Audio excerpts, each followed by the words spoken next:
মাদক কেন গ্রহণ করা হচ্ছে, দ্বিতীয় প্রশ্ন মাদক কখন গ্রহণ করা হচ্ছে। প্রত্যয় আমারই বন্ধু, প্রাণ চাঞ্চল্যকর এই ছেলেটি হঠাৎ কেন যেন গোমরা হয়ে যায়। পিতামাতার বিবাহ বিচ্ছেদের বিষয়টি সে কোনোভাবে মেনে নিতে না পেরে মাদকাসক্ত হয়েছে।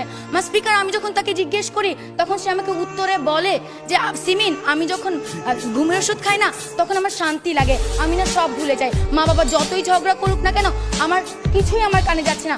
স্পিকার, সে আমাকে সেটিও বলেছে যখন আমি দেয়ালে আঘাত করি তখন দেয়াল দুলে কিন্তু আমার হাত দুলে না। ফিরে আসছি আবারও আমাদের বিরোধী দলের বক্তাদের কাছে। আহ্বান করছি মাননীয় বিরোধী দলীয় উপনেতা মার্জিয়া কবিরকে এই পর্যায়ে তার বক্তব্য প্রদান করার জন্য। 48, 52, 71 আর 90, 21 শতকের প্রেরণা। এখনই সময় হবে নতুন স্বপ্নের সূচনা। আর এই নতুন স্বপ্ন সূচনার অগ্রযাত্রা আজ থেমে গেছে যুব সমাজের অবক্ষয়ের কারণে। ধন্যবাদ মান স্পিকার, আজকের এই মহান সংসদে আমাকে ফ্লোর প্রদানের জন্য।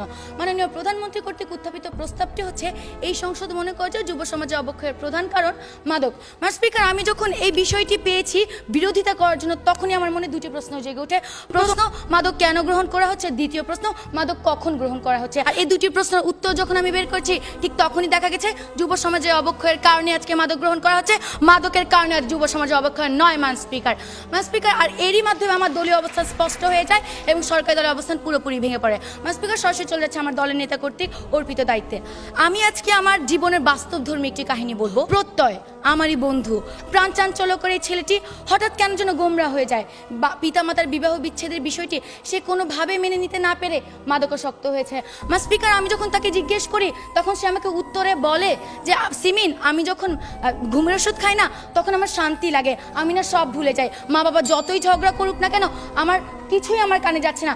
স্পিকার, সে আমাকে সেটিও বলেছে যখন আমি দেয়ালে আঘাত করি তখন দেয়াল দুলে কিন্তু আমার হাত দুলে না। স্পিকার, এই ক্ষেত্রে যে ভালোবাসা তার পিতামাতার কাছ থেকে পাওয়ার কথা ছিল সেই শান্তি নাকি সে মাদকের কাছ থেকে পাচ্ছে। আর এই ক্ষেত্রে যদি মাদকাসক্তি প্রধান কারণ হয় তাহলে কেন সচেতন পরিবারের একজন সদস্য হয়ে আপনি মাদক গ্রহণ করছেন না? প্রশ্ন রয়ে গেল জাতির এই মহান সংসদে, প্রশ্ন রয়ে স্পিকার সরকারি দলের কাছে। স্পিকার, আজকে লক্ষ্য করুন আমাদের দেশে 24.5% যে ছেলে মেয়ে রয়েছে তারা ইচ্ছার বশে পড়ে মাদক গ্রহণ করছে।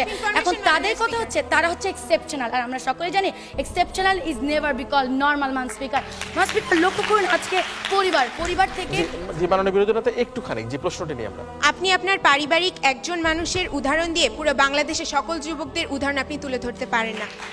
স্পিকার, আপনি একজন মানুষের মাদকাসক্তের কারণ নিয়ে পুরো বাংলাদেশের প্রত্যেকটি যুব সমাজের অবক্ষয়ের জন্য মাদকাসক্তি মাননীয় স্পিকার, কোথায় একজনের মাদকাসক্তি নিয়ে আমরা কোথায় উদাহরণ তুলে ধরেছি? তাহলে আজকে আপনি বলে যাবেন যে আজকে যে অবক্ষয়গুলো ঘটছে সেই অবক্ষয়ের মধ্যে যদি আমরা মাদককে উঠিয়ে দিই যুব সমাজে কি আর কখনো অবক্ষয় ঘটবে না? আর যখন মাদক ছিল না তখন কি যুব সমাজে অবক্ষয় ঘটেনি? আচ্ছা করে অবশ্যই উত্তর দিয়ে যাবেন।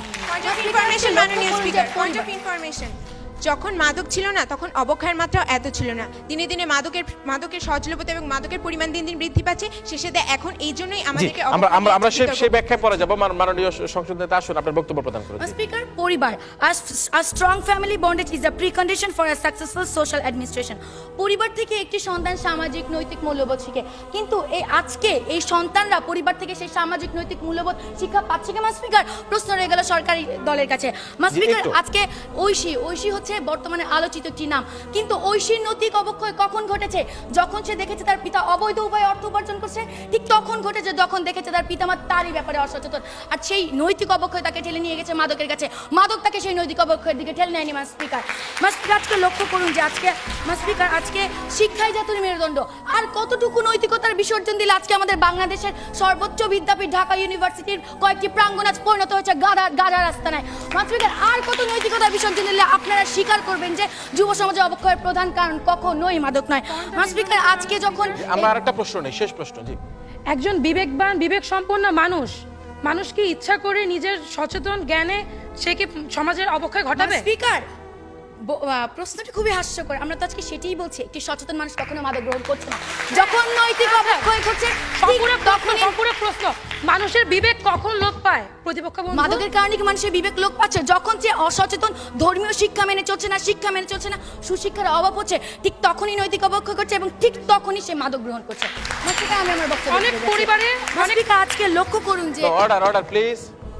স্পিকার আর কতটুকু নৈতিকতার বিসর্জন দিলে তারা এটি স্বীকার করবেন যে যুব সমাজে অবক্ষয়ের পিছনে কখনোই মাদক প্রধান কারণ না স্পিকার লক্ষ্য করুন আজকে একটি যুবক যখন তার বাবার কষ্টের টাকায় লেখাপড়া করে যখন চাকরি পাচ্ছে না, যখন দারিদ্রতার কারণে তার সকল ইচ্ছাকে আজ কবর দিতে হচ্ছে, ঠিক সেই সময়টায় যে হতাশা, সেই হতাশাকে আপনারা বুঝবেন। সেই হতাশার কারণে আজকে সে বিভিন্ন ধরনের অপরাধ দিকে ঝুঁকে যাচ্ছে স্পিকার। এই আর অপরাধ কতটুকু মাদক নিয়ন্ত্রণ করছে আজকে আমার সেটি সরকারি দলের কাছে প্রশ্ন স্পিকার লক্ষ্য করুন আজকে আমরা যে ধর্ম আমাদেরকে শান্তি দিক শিখাবে, ধর্ম শান্তির প্রতীক, কিন্তু আজকে যে ধর্মের নামে আমরা এই যুব সমাজ মৌলবাদ জঙ্গিবাদ ছড়াচ্ছে, সেইটুকুর কারণে যে অবক্ষয় ঘটছে তা কিভাবে মাদক নিয়ন্ত্রণ করবে স্পিকার? আর প্রশ্ন রয়ে গেল সরকারি দলের কাছে স্পিকার, এগুলোর মাধ্যমে আজকে আপনারা কিভাবে বলছেন যে যুব সমাজে অবক্ষয়ের প্রধান কারণ হচ্ছে মাদক?